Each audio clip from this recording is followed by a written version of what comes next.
The sunny season has begun.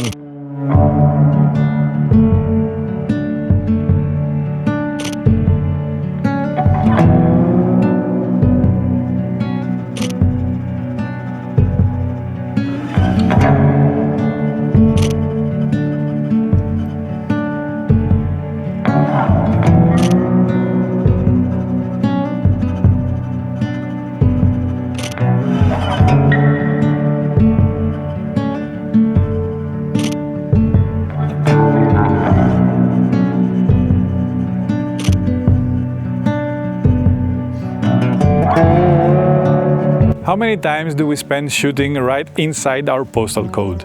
Probably most of them. So why let Instagram convince us that real photographs exist only in Iceland, Patagonia and other scenic places? In the next 10 or so minutes of this video, I'm going to show you how to turn the pavement right outside your door into Iceland-level inspiration. And you will prove it by providing 2 specific shots before the end of this video. Over the next 10 minutes, you will get 1 painful personal blunder, 3 master case studies, and 3 field drills that rewire familiar places. I will leave you hanging after each segment, and the final exercise stitches all the loose threads together. So stay with me till the end.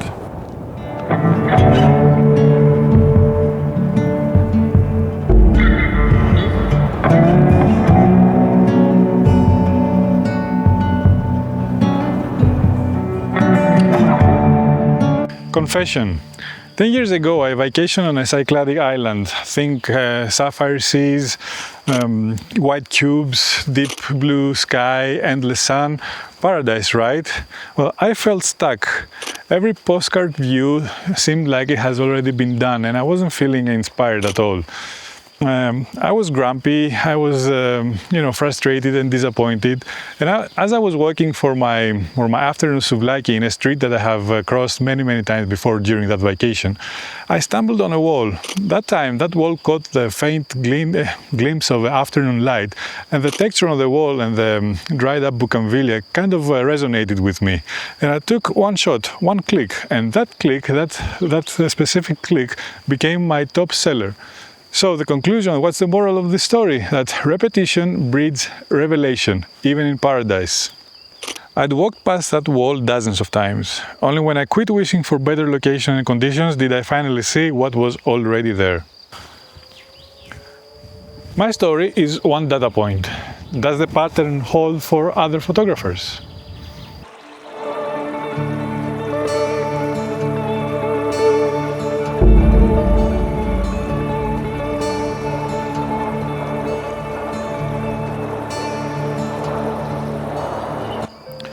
Whether their stage was a sidewalk or a deep forest like this one, these following photographers prove the same law, that depth beats distance.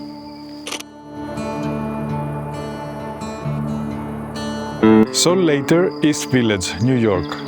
6 decades on the same blocks, turning fogged windows and neon lights into painterly color street photos.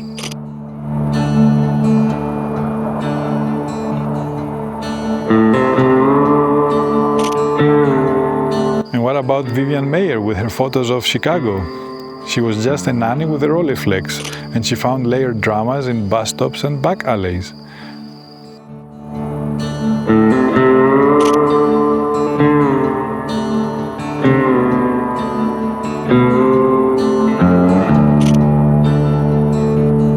And let's talk about Eliot Porter with his American Wilderness. He returned to the same woodlands and canyon rivers for years, proving that one ecosystem can offer infinite compositions.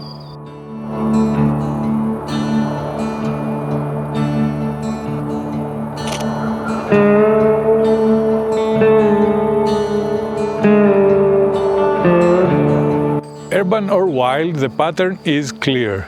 Depth beats distance, like we said before. They didn't go for the postcard vistas, they just tried to squeeze magic out of whatever they had at arm's length. So why do we still fantasize about distant mountains and lands? Let's tackle the dream.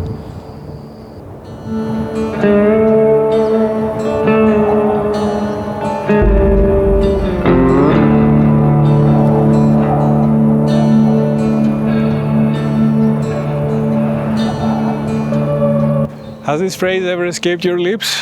If only I lived in Iceland, my photography portfolio would skyrocket? Guilty. Have probably lived in Iceland for more than 2 months in total. And at the beginning it was glaciers, auroras over glaciers, that lime green, that moon-like experience you get in the Icelandic highlands, where everything is black and you have those cones littering the area. It's fantastic. But near the end it was more like crowds, tourist buses, and a creative slump in total. My mistake. I was treating the spectacle as a shortcut. Instead, I should have been asking myself, why does the landscape move me? What I actually craved was solitude, vastness, and maybe a blue-gray palette. Qualities you can simulate anywhere once you name them. How? 3 drills that begin right outside your door.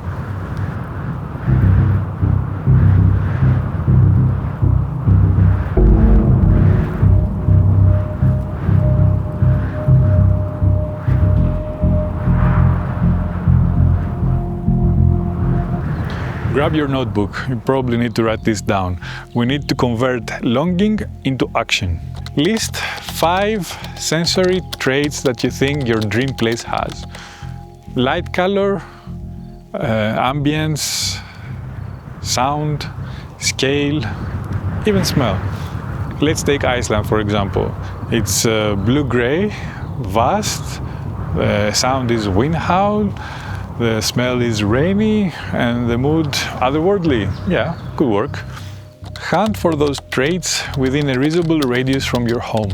Maybe 1 kilometer, maybe more if you want to push yourself.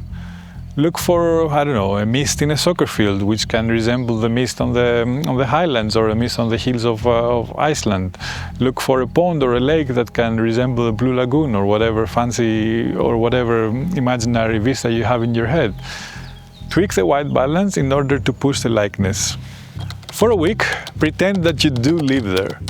Caption your photos accordingly and journal your impressions. See how the mental frame that you're in reshapes your attention.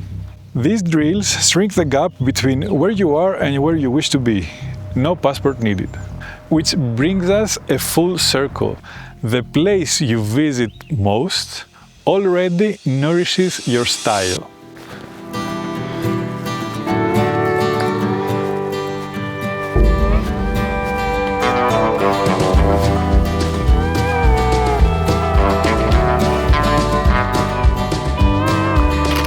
So here is your 2-part challenge for the week if you're feeling adventurous. Spend at least 1 focused hour shooting within 200 meters of your door or more depending on where you live. Apply any of the 4 mentioned drills and select 1 frame that surprises you. Pick a dream location, list its key attributes, then shoot a 2nd frame, still near home, that echoes those qualities. Send me the pair of those images in this email here or whatever it's going to appear on screen with the subject line place practice submission, and maybe I will feature my 5 favorite in a follow-up video, but even if not, I will definitely reply to you with my comments and observations. Now drop your thoughts in the comments. Which dream landscape will you overlay into your everyday surroundings this week? If this expanded your vision, subscribe and hit that bell. I drop a deep dive like this every fortnight. Until then, remember, you are already standing on fertile ground. Just keep cultivating it.